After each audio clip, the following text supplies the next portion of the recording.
Hi ಎಲ್ಲರಿಗೂ ನಮಸ್ಕಾರ. Welcome back to my channel. ನೀವು ನೋಡ್ತಾ ಇದ್ದೀರಾ ವಿಭು ವ್ಲಾಗ್ಸ್. ನಾನಿವತ್ತು ಒಂದು ಹೊಸ ರೆಸಿಪಿನ ನಿಮ್ಮ ಜೊತೆ ಶೇರ್ ಮಾಡ್ಕೊಳ್ತಾ ಇದ್ದೀನಿ. ಹೊಸ ರೆಸಿಪಿ ಅಂತಂದರೆ ಸಾಮಾನ್ಯವಾಗಿ ನಮ್ಮ ಹಳ್ಳಿ ಜನಗಳಿಗೆ ಗೊತ್ತೇ ಇರುತ್ತೆ. ಅಗಸೆಕಾಯಿ ನೋಡಿರ್ತಾರೆ ಕೂಡ, ಯಾಕಂದರೆ ಬೆಳಿತೀವಿ ಅಲ್ವಾ. ಹಾಗಾಗಿ ತುಂಬ ಜನಕ್ಕೆ ಈ ಅಗಸೆಕಾಯಿ ಗೊತ್ತಿರಲ್ಲ, ನೋಡಿರೋದು ಇಲ್ಲ. ಅಗಸೆಕಾಯಿ ವರ್ಷಕ್ಕೊಂದ್ಸರಿ ಕಂಪಲ್ಸರಿ ತಿನ್ನಲೇಬೇಕು ಅಂತ ಹೇಳ್ತಾರೆ. ಯಾಕಂದರೆ ನಮ್ಮ ಪೂರ್ವಜರು ಅಗಸೆಕಾಯಿ ತಿನ್ನೋದ್ರಿಂದ ಹೊಟ್ಟೆಲಿರುವಂಥ ಕಿರ್ಮೆ ಹುಳ ಅಥವಾ ಜಂತುಹುಳ ಅಂತಾರಲ್ಲ, ಅವೆಲ್ಲ ಸತ್ತೋಗ್ತವಂತೆ. ಹಾಗಾಗಿ ಕಂಪಲ್ಸರಿ ವರ್ಷಕ್ಕೊಮ್ಮೆ ತಿನ್ನಲೇಬೇಕು ಅಂತ ಹೇಳ್ತಾರೆ. ಇದರಲ್ಲಿ ತುಂಬಾ ಹೆಲ್ತ್ ಬೆನಿಫಿಟ್ಸ್ ಇದೆ ಅಂತ ಕೂಡ ಹೇಳ್ತಾರೆ ಡಾಕ್ಟರ್ ಕೂಡ. ನಾನಿವತ್ತು ಹೊಲ್ದ ಹತ್ರ ಹೋಗಿದ್ದೆ. ನಮ್ಮದ್ರಲ್ಲಿ ಸ್ವಲ್ಪ ಅಗಸೆಕಾಯಿ ಇತ್ತು, ಅದನ್ನು ಕೂಡ ಕಿತ್ಕೊಂಬಂದಿದ್ವಿ. ಅಂದರೆ ಇದು ನಾವು ಪ್ರತಿ ವರ್ಷ ಅಗಸೆ ಸೊಪ್ಪು ಕೊಟ್ಬಿಡ್ತಾಯಿದ್ವಿ. ಅವರು ಸೊಪ್ಪು ಒಯ್ಕೊಂಡು ಹೋಗ್ತಿದ್ರಲ್ವ, ಹಾಗಾಗಿ ಅದರಲ್ಲಿ ಹೂವು ಬಿಡೋದಕ್ಕೆ ಬಿಡ್ತಿರ್ಲಿಲ್ಲ ಅವರು. ಈ ಸರಿ ಬೇಕು ಅಂತಲೇ ಸ್ವಲ್ಪ ಬಿಡಿಸ್ಕೊಂಡಿದ್ವಿ, ಸೊಪ್ಪು ಕೊಯ್ಸಿರಲಿಲ್ಲ. ಹಾಗಾಗಿ ಅದರಲ್ಲಿ ಹೂವು ಆಗಿಬಿಟ್ಟು ಅದರಲ್ಲಿ ಕಾಯಿ ಆಗಿತ್ತು. ಈ ಥರ ಎಳೆದಂಥದ್ದು ಕಿತ್ಕೊಂಬಂದಿದ್ವಿ. ತುಂಬಾ ಎಳೆದು ತೊಗೊಬೇಕು. ತುಂಬ ಬೆಳ್ತಿರೋದು ತೊಗೊಂಡ್ರೆ ಸಾಂಬಾರು ಚೆನ್ನಾಗಿರೋದಿಲ್ಲ, ತಿನ್ನೋದಕ್ಕಾಗಲ್ಲ, ಒಂಥರ ನಾರು ನಾರು ಆದಂಗೆ ಆಗಿಬಿಡುತ್ತೆ. ಹಾಗಾಗಿ ಈ ಥರ ಎಳೆದ್ರಂಥದ್ದು ಕಿತ್ಕೊಬೇಕು. ಕಿತ್ಕೊಂಬಂದು ಈ ಥರ ಎಲ್ಲ ಸೋಸಿಬಿಟ್ಟು ಇಟ್ಕೊಂಡಿದ್ದೀನಿ ನಾನು. ಈ ಸೋಸಿರೋಂಥ ಅಗಸೆಕಾಯಿನ ಚಿಕ್ಕ ಚಿಕ್ಕದಾಗಿ ಕಟ್ ಮಾಡ್ಕೊಬೇಕು. ತುಂಬಾ ಚೆನ್ನಾಗಿರುತ್ತೆ. ಒಂದು ಸರಿ ಟ್ರೈ ಮಾಡಿ ನೋಡಿ, ಸಿಕ್ಕಿದ್ರೆ ಕಂಪಲ್ಸರಿ ವರ್ಷಕ್ಕೊಂದ್ಸರಿ ತಿನ್ನಲೇಬೇಕು ಅಂತ ಹೇಳ್ತಾರೆ. ನಮ್ಮ ಮನೇಲಿ ಯಾವ ವರ್ಷವೂ ಮಿಸ್ ಮಾಡೋದೇ ಇಲ್ಲ. ಇದ್ರ ಜೊತೆ ಹಸಿ ಅವರೆಕಾಳು ಅಥವಾ ತೊಗರಿಕಾಳು ಯಾವುದಾದ್ರೂ ಸರಿ ಹಾಕ್ಕೊಂಡ್ರೆ ಚೆನ್ನಾಗಿರುತ್ತೆ.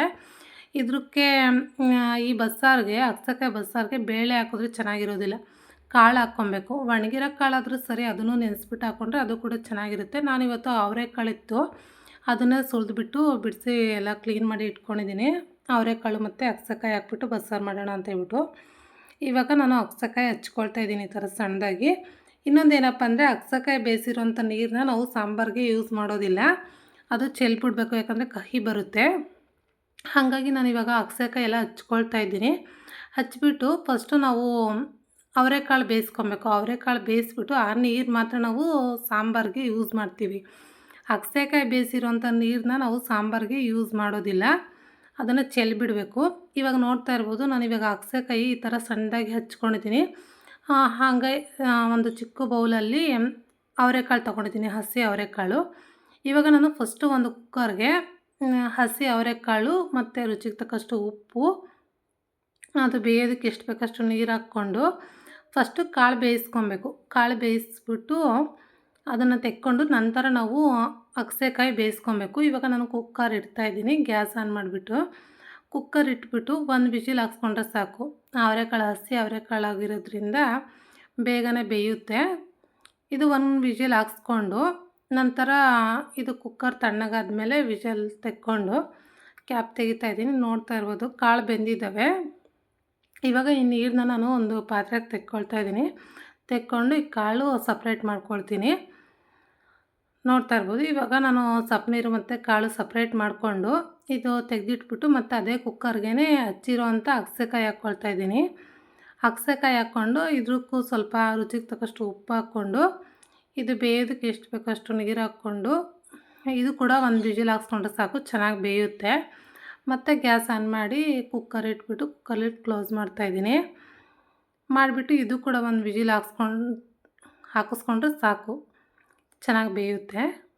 ಇದು ಒಂದು ಕಡೆ ಕುಕ್ಕರ್ ಕೂಗೋದಕ್ಕೆ ಇಟ್ಬಿಟ್ಟು ಇನ್ನೊಂದು ಕಡೆ ಸಾಂಬಾರಿಗೆ ಮಸಾಲೆ ರುಬ್ಕೊಳ್ಳೋದಕ್ಕೆ ಈರುಳ್ಳಿ ಮತ್ತು ಬೆಳ್ಳುಳ್ಳಿ, ಜೀರಿಗೆ, ಅದ್ರ ಜೊತೆ ಸ್ವಲ್ಪ ಎಣ್ಣೆ ಹಾಕ್ಬಿಟ್ಟು ಹುರ್ಕೊಳ್ತಾ ಇದ್ದೀನಿ. ಈ ಥರ ಲೋ ಫ್ಲೇಮಲ್ಲಿ ಇಟ್ಕೊಂಡು ಹುರ್ಕೊಬೇಕು. ಈರುಳ್ಳಿ, ಬೆಳ್ಳುಳ್ಳಿ, ಜೀರಿಗೆ ತುಂಬಾ ಚೆನ್ನಾಗಿರುತ್ತೆ ಸಾಂಬಾರು ಕೂಡ.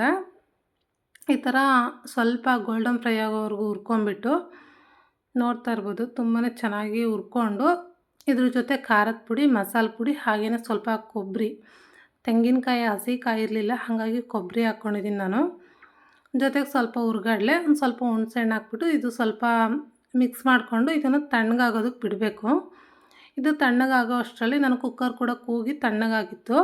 ಇದು ಕೂಡ ತೆಗೆದುಬಿಟ್ಟು ಇವಾಗ ಇದರಲ್ಲಿರೋ ನೀರೆಲ್ಲ ನಾನು ಸಪ್ರೇಟ್ ಮಾಡ್ಕೊಳ್ತಾ ಇದ್ದೀನಿ. ಈ ನೀರು ಯೂಸ್ ಮಾಡೋದಿಲ್ಲ ನಾನು, ಚೆಲ್ಲೋಣ ಅಂತ ಹೇಳ್ಬಿಟ್ಟು ಬೇರೆ ಪಾತ್ರೆಗೆ ಹಾಕ್ಕೊಳ್ತಾ ಇದ್ದೀನಿ. ಈ ನೀರೆಲ್ಲ ಬಸ್ಕೊಂಬಿಟ್ಟು ಮತ್ತು ನಾನು ಅವರೆಕಾಳು ತೆಕ್ಕೊಂಡಿದ್ನಲ್ಲ ಅದೇ ಪಾತ್ರೆಗೇ ಅಗಸೆಕಾಯಿ ಕೂಡ ಹಾಕ್ಕೊಳ್ತೀನಿ ಬೇಯಿಸಿರೋದು. ನನ್ನ ಮಕ್ಕಳು ಅವೆಲ್ಲ ಅರ್ಧ ಅವರೆಕಾಳು ಖಾಲಿ ಮಾಡಿಬಿಟ್ಟಿದ್ದಾರೆ. ಅದ್ರ ಜೊತೆನೇ ಹಾಕ್ಕೊಂಡು ನೋಡ್ತಾ ಇರ್ಬೋದು, ಎರಡು ಕೂಡ ಒಟ್ಟಿಗೆ ಹಾಕ್ಕೊಂಡು ಜೊತೆಗೆ ಸ್ವಲ್ಪ ಕಾಯಿ ತುರಿ ಹಾಕ್ಕೊಳ್ತಾ ಇದ್ದೀನಿ, ಹಸಿ ಕಾಯಿ ತುರಿ ಹಾಕ್ಕೊಂಡು ಇದು ಕೂಡ ಒಂದ್ಸರಿ ಈ ಥರ ಮಿಕ್ಸ್ ಮಾಡಿಕೊಂಡು ಈಗ ಒಗ್ಗರಣೆ ಹಾಕ್ಕೊಬೇಕು ಇದಕ್ಕೆ. ತುಂಬಾ ಚೆನ್ನಾಗಿರುತ್ತೆ, ಟೇಸ್ಟ್ ಮಾತ್ರ ನೆಕ್ಸ್ಟ್ ಲೆವೆಲ್ ಅಂತ ಹೇಳ್ಬೋದು. ಹೆಲ್ತ್ಗೂ ಕೂಡ ಒಳ್ಳೆಯದು, ತುಂಬಾ ಹೆಲ್ತ್ ಬೆನಿಫಿಟ್ಸ್ ಇರುತ್ತೆ ಇದರಲ್ಲಿ ಅಗಸೆಕಾಯಿ. ಇವಾಗ ನಾನು ಮಸಾಲೆ ಎಲ್ಲ ರೆಡಿ ಮಾಡ್ಕೊಂಡಿದ್ನಲ್ಲ, ಅದು ತಣ್ಣಗಾಗಿತ್ತು. ಇವಾಗ ಮಿಕ್ಸಿ ಜಾರ್ಗೆ ಹಾಕ್ಕೊಳ್ತಾ ಇದ್ದೀನಿ. ಮಿಕ್ಸಿ ಜಾರ್ಗೆ ಹಾಕ್ಕೊಂಡು ರುಬ್ಬೋದಕ್ಕೆ ಎಷ್ಟು ಬೇಕೋ ಅಷ್ಟು ನೀರು ಹಾಕ್ಕೊಂಡು ನೈಸಾಗಿ ರುಬ್ಕೊಬೇಕು. ಇವಾಗ ಇದನ್ನೆಲ್ಲ ಜಾರ್ಗೆ ಹಾಕ್ಕೊಂಡು ರುಬ್ಬೋದಕ್ಕೆ ಎಷ್ಟು ಬೇಕೋ ಅಷ್ಟು ನೀರು ಹಾಕ್ಕೊಂಡು ಈ ಥರ ನೈಸಾಗಿ ರುಬ್ಕೊಂಡಿದ್ದೀನಿ. ಇವಾಗ ಇದನ್ನು ನಾವು ಅವರೆಕಾಳು ಬೇಯಿಸ್ಬಿಟ್ಟು ಸಪ್ನೀರು ತೆಕ್ಕೊಂಡಿದ್ನಲ್ಲ, ಅದಕ್ಕೆ ಹಾಕ್ಕೊಳ್ತಾ ಇದ್ದೀನಿ.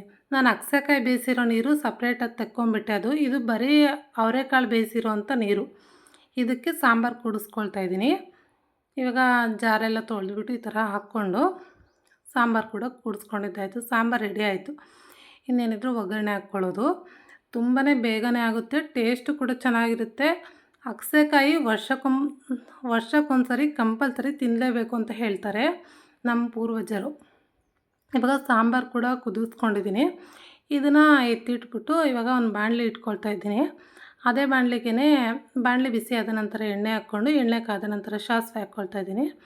ಸಾಸಿವೆ ಚಟಪಟ ಅಂದಮೇಲೆ ಈರುಳ್ಳಿ ಮತ್ತು 2 ಬ್ಯಾಡಗಿ ಮೆಣಸಿನ್ಕಾಯಿ, ಸ್ವಲ್ಪ ಕರಿಬೇವು ಹಾಕ್ಕೊಳ್ತಾ ಇದ್ದೀನಿ.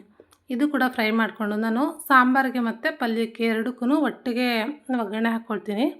ಬೇರೆ ಬೇರೆ ಏನೂ ಹಾಕ್ಕೊಳ್ಳೋದಿಲ್ಲ. ಒಟ್ಟಿಗೆ ಒಗ್ಗರಣೆ ಹಾಕ್ಕೊಂಡು ಇದ್ರಲ್ಲಿ ಸ್ವಲ್ಪ ತೆಗೆದುಬಿಟ್ಟು ಸಾಂಬಾರ್ಗೆ ಹಾಕ್ಕೊಳ್ತೀನಿ. ಇನ್ನು ಉಳಿದಿರೋದಕ್ಕೆ ಹಂಗೇ ಪಲ್ಯ ಹಾಕ್ಬಿಟ್ಟು ಮಿಕ್ಸ್ ಮಾಡ್ಕೊಳ್ತೀನಿ. ಇಷ್ಟೇ. ಇಲ್ಲಿವರೆಗೂ ವಿಡಿಯೋ ನೋಡಿದ್ದೀರ ಅಂದರೆ ಯಾವುದೇ ಒಂದು ಕಾರಣಕ್ಕಾದರೂ ವಿಡಿಯೋ ಇಷ್ಟ ಆದರೆ ಪ್ಲೀಸ್ ಒಂದು ಲೈಕ್ ಮಾಡಿ, ಶೇರ್ ಮಾಡಿ, ನನ್ನ ಚಾನಲ್ಗೆ ಸಬ್ಸ್ಕ್ರೈಬ್ ಮಾಡ್ಕೊಳ್ಳಿ. ಹಾಗೆಯೇ ಹೊಸದಾಗಿ ಏನಾದರೂ ನನ್ನ ಚಾನಲ್ನ ನೋಡ್ತಾರೆ ಪ್ಲೀಸ್ ನನ್ನ ಚಾನಲ್ಗೆ ಸಬ್ಸ್ಕ್ರೈಬ್ ಮಾಡ್ಕೊಳ್ಳಿ, ನೋಟಿಫಿಕೇಷನ್ ಆನ್ ಮಾಡ್ಕೊಳ್ಳಿ ಅಂತ ಕೇಳ್ಕೊತೀನಿ.